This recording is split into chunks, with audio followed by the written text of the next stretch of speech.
जय श्री कृष्णा, राधे राधे। कैसे हैं आप सब? आई होप आप लोग बहुत अच्छे होंगे और आप सभी का वेलकम है मेरे न्यू ब्लॉग में।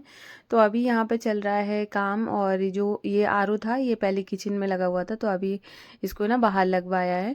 और यहाँ पर हस्बैंड भी खड़े हैं, रेडी हैं, क्योंकि अभी जाने वाले हैं। तो कल रात को ही निकल रहे थे, लेकिन कुछ काम की वजह से निकल नहीं पाए, तो अभी निकलेंगे। और यहाँ पर है ना, जब तो अब मैंने ना सफाई करनी स्टार्ट कर दी थी। तो देखो, वैसे तो क्या होता है कि कोई जाता है तो झाड़ू पोछा नहीं करते हैं, लेकिन अब मजबूरी वाला होता है तो मजबूरी में करना ही पड़ता है।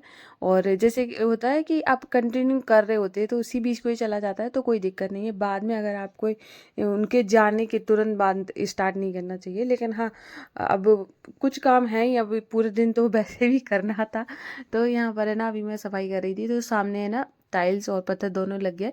ऊपर वाली स्लैब में सिर्फ पत्थर लगा है और टाइल्स नहीं लगी हुई है सामने से, क्योंकि इसमें फर्नीचर लगेगा, जिसकी वजह से इसको ऐसे छोड़ दिया है नीचे ऊपर का। तो अब सामने से जब मैं दिखाऊंगी तब आपको अच्छा लगेगा। बहुत मतलब मुझे कलर कॉम्बिनेशन बहुत ज़्यादा अच्छा लगा है। अभी देखो तो साफ़ नहीं है, जब साफ़ हो जाएगी तो और भी अच्छा लगेगा। तो यहाँ पर किचन पूरी कंप्लीट हो गई है फाइनली मुझे बहुत अच्छा लगा। और सबसे खास बात, मुझे इसका कलर कॉम्बिनेशन बहुत पसंद आया। ये मैंने ही सिलेक्ट किया था। मुझे ना जैसे ब्लैक वगैरह है ये सब, थोड़ा सा मतलब मुझे लग रहा था कि मैं वाइट रखूँ अपनी किचन को। तो यहाँ पे मैंने वाइट ही रखा है। और इसके बाद अभी मैंने झाड़ू लगाऊंगी पूरे घर में। और जैसे क्या है ना, कि जब काम स्टार्ट हो जाता है और इतना ज़्यादा धूल उड़ी है तो पूरा घर गंदा है, तो जिसकी वजह से सफाई भी बहुत ज़्यादा बढ़ गई है और काम भी ज़्यादा। और भाभी है नहीं, भाभी गई है शादी में, तो काम भी बहुत ज़्यादा है, साथ के साथ साफ सफाई भी बहुत है। तो मैं अभी ये जो सारे कंटेनर थे ये सारे मैंने धुलने के बाद है ना, फिर इनको पोंछ के इनमें सारा सामान रखा। फिर अब मैं सबको लगा रही हूँ। तो सारे कंटेनर को मैं लगा दूंगी, क्योंकि इसको एक अकेले करो ना तो कितना ज़्यादा टाइम लगता है वो आपको पता ही होगा।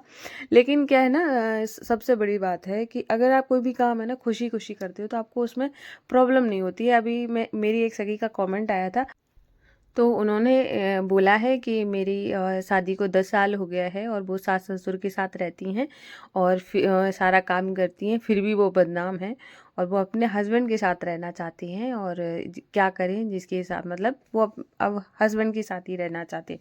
तो देखो क्या होता है सखी, एक चीज़ मैं आपको बताती हूँ कि जैसा हम चाहते हैं वो हमेशा हो ऐसा होता ही नहीं है। पहली बात तो जैसे कि अगर मेरे हस्बैंड का काम है, मतलब अलग तरीके का काम है, कभी इधर है कभी उधर चलता है, कंस्ट्रक्शन वर्क है, तो मैं चाहूँ भी कि मैं रह लूँ तो नहीं रह सकती। दूसरी बात ये हो जाती है कि जब आप सास ससुर के साथ रहते हो, और अगर आप मैं आपको है ना ससुराल की एक रियल बात बताती हूँ। मैं यहाँ पे अपनी बात नहीं कर रही हूँ, मैं सब जनरली जो बात होती है वो मैं बात कर रही हूँ। कि अगर आप ये सोचते हो कि काम करने के बाद कोई आपको है ना ये बोले कि अरे आपने तो बहुत काम कर लिया है, या फिर आपके बारे में ये बोले कि अरे आज रहने दो, इतना ही रहने दो, तो देखो क्या होता है कि ये सारी चीज़ें ना ये मतलब होती नहीं है, क्योंकि है ना, तो उन इन सब बातों में सोचने का कोई मतलब नहीं है। पहली बात तो मैं आपको एक चीज़ बताऊँ, मैं अपने अपने उससे बता रही हूँ। जैसे मैं अगर पूरा दिन भी काम कर रही हूँ तो मैं इस उम्मीद से कभी नहीं करती हूँ कि कोई मेरी बारे में अच्छा बोलेगा, अरे आज तो तुमने बहुत काम किया, आज तो तुम थक गई होगी। नहीं, मैं चाहती नहीं हूँ मुझे ना सबसे बड़ी बात है ना कि मैं सामने वाले से ये उम्मीद ही नहीं लगाती हूँ कि सामने वाला मेरे मतलब मेरे काम को ज़्यादा वो दे। पता है क्या है, जैसे मैंने अच्छा काम किया, पूरे दिन काम किया है, मैं यूट्यूब पे हूँ, मुझे लोग कमेंट करते हैं कि दीदी आपने आज बहुत अच्छा किया, तो वो मुझे खुशी देता है, वो मुझे वाकई में वो मुझे एनर्जी देता है। लेकिन वहीं पे है देखो, ससुराल एक ऐसी चीज़ है जहाँ पे आप अगर सोच रहे हो कि मैं पूरा काम कर रही हूँ फिर भी कोई कुछ कह नहीं रहा है, कोई कोई मेरी हेल्प नहीं करा रहा है, तो मत, ये सब चीज़ों में दिमाग ही मत लगाओ। आप अपना काम अपनी खुशी के लिए करो। और रही बात है आपके पति के साथ रहने के लिए, तो देखो क्या है ना, मैं तो सबसे बड़ी ताकत मैं एक ही चीज़ मानती हूँ, जब इंसान चारों तरफ से हार जाता है। तो जैसे कि हमारा काम जब कहीं से भी नहीं बनता है, जब हम चारों तरफ से सोच लेते हैं कि उम्मीद नहीं रहती, तो हम कहाँ जाते हैं, भगवान जी के पास, है ना।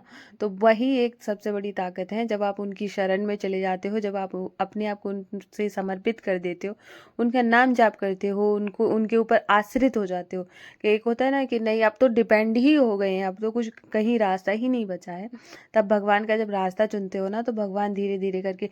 लेकिन हाँ, ऐसा नहीं है कि अब मैं यहाँ पे एक एग्जांपल दे रही हूँ कि अगर मैंने एक आपने मान के चलो कि 7 सोमवार बोल दिए कि प्रभु मेरा काम बन जाए, 7 सोमवार व्रत रखूँगी। तो अभी 5 हो गए, छठवें वहाँ पे वेट कर रहे हो कि हो सकता है इस वाले में हो जाए, हो सकता है अगले वाले में हो जाए। जब आप इस तरीके से मतलब व्यवहार बनाते हो भगवान जी के साथ, जब आपका ऐसा रहता है, तब वहाँ पे काम बनना थोड़ा-सा मुश्किल। इससे अच्छा है ना कि बिना निस्वार्थ भाव के, प्रभु अब मैं आपके ही समर्पित हो गई हूँ, मेरे पास कोई रास्ता ही नहीं है, तब जाके है ना आपके काम बनने स्टार्ट हो जाते हैं। तो ठीक है, ऐसे करो। मैं बता रही हूँ कि दुनिया में ऐसा कोई रिश्ता नहीं है, या फिर दुनिया में कोई भी ऐसा मतलब रिलेटिव नहीं है, कोई नहीं है जो कि मतलब आप देखो, ये क्या होता है कि जैसे जॉब हो गई, घर की आर्थिक स्थिति हो गई, ये आप अपने ही दम पे सही कर सकते हो, किसी के कराने से तो हो नहीं सकता है ना। तो मैं आपको सच बता रही हूँ, सबसे अच्छा रास्ता है भगवान जी का, भरोसा करके देखो। मैं हर ब्लॉग में बताती हूँ कि अगर आपने उन पे भरोसा कर दिया ना, तो आपकी ना जो लाइफ है ना, वो आप ये मानो कि आपको ऐसे लगेगी मेरे से तो ज़्यादा सुंदर किसी की है ही नहीं। मैं ये आपको बार बार बोलती हूँ, हर किसी को बोलती हूँ, प्लीज़ भगवान पे भरोसा करो। देखो और अगर आपने भरोसा कर लिया और उसके बाद आप कुछ टाइम बाद खुद देखेंगे, लेकिन हाँ, थोड़ा आपके अंदर भरोसा उनकी तरफ होना चाहिए। अब ऐसा नहीं है कि आपने 1-2 महीना वेट कर लिया, हो सकता है आपकी परीक्षा चल रही हो सकता है आपको टेस्ट कर रहे हों कि पता नहीं इनको मेरे ऊपर भरोसा है या नहीं है, इसलिए ना थोड़ा सा पेशेंस रखना। जब 10 साल रह ली हो घर, तो थोड़े दिन और सही, 1 साल और सही, है ना। इसलिए अपने मन को मजबूत रखो, काम करो, लेकिन उम्मीद मत करो कि सामने वाला आपको कुछ कहे आके, नहीं, है ना। तो इसलिए जब आप ऐसा करोगी ना, तो खुश भी रहोगी और अपने ऊपर बहुत अच्छे से ध्यान दो, खाना वाना सही टाइम पे खाओ, खुश रहो जितना खुश हो पाओ। जब आप इंसान खुश रहता है ना, तो सामने वाले अगर आपसे परेशान भी है, आपको दुखी भी करना चाहता है, वो अंदर ही अंदर खुद परेशान होगा, ये इतना खुश कैसे रहती हैं। इसलिए खुश रहना सीखो, सबसे बड़ी ताकत है खुश रहना। अगर आपसे कोई 4 बात भी कह रहा है ना, तो उस टाइम में मौन रह जाओ। अगर मौन रह जाओगे ना, तो सामने वाला तड़प उठेगा, अब ये कुछ कहे तो मैं भी कुछ कहूँ लेकिन कुछ कहने की ज़रूरत नहीं है। इसीलिए ना मन एकदम शांत रखो, भगवान सब सुनेंगे। अब मैं यहाँ पे है ना, मेरा सारा काम हो गया था। मैं आपको बताऊँ, 5 बजे से सीधा उठी उठी मैं रात को सीधे 12 बजे मतलब सोई हूँ, मतलब लेट गई थी। तो यहाँ पर है ना कंटिन्यू काम किया है, और मैं बिल्कुल भी, मुझे ऐसे नहीं लगा कि मुझे मेरे ऊपर कोई मतलब ऐसे कोई प्रॉब्लम है, नहीं।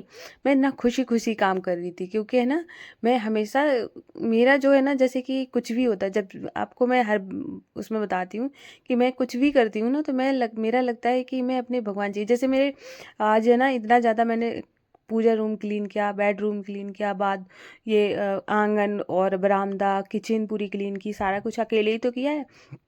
ये इस वजह से किया, मैंने कहा मैं एक साथ कर लूँगी ना, तो मेरे माधुआचू की सेवा जो है ना, जो ये डिले हो रही है, ये नहीं हो पाएगी। अब जैसे कल है ना, कल हमने दूसरे से करवाई थी, तो ये सब नहीं मुझे करवाना पड़ेगा, लेकिन क्योंकि है ना, मैं चाहती हूँ कि मैं उनकी सेवा में कोई कमी ना रखूँ, है ना। तो जब मैं ऐसा सोच लेती हूँ मैं इसमें कि भगवान जी के पास कोई कमी ना रहे, तो भगवान जी तो कितने दयालु हैं, कितने देने वाले हैं, वो तो फिर भर भर के देते हैं ना।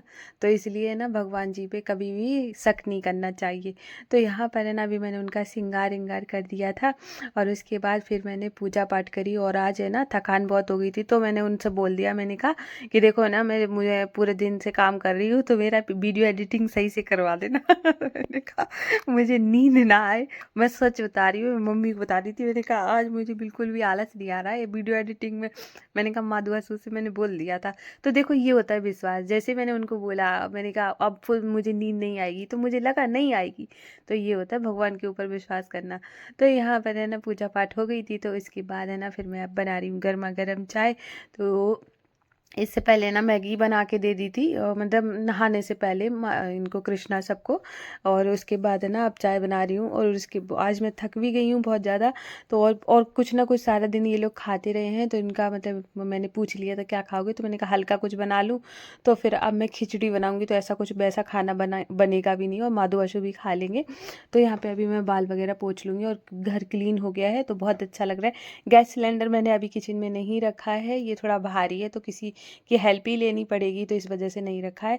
और अब मैं सोच रही हूँ कल सुबह का भी खाना यहीं बना लूँगी, शाम तक रखवाऊँगी, क्योंकि है ना फिर मैं सही से रखूँगी इसको और मैंने हेयर वॉश भी कर लिया था और अब जाके ना निष्ठू ना पहले टी शर्ट पहन के गई, फिर उधर से ये पहन के आई। तो पता है ये कह रही थी कि सब लोग बोलेंगे कि निष्ठू बड़ा जल्दी चेंज कर लेती है। मैंने कहा हाँ सही है सही है। और यहाँ पर है ना अब जाके मैंने चाय वगैरह पीऊँगी जाके, और खिचड़ी बनाऊँगी और वो भगवान जी को दूंगी जाके।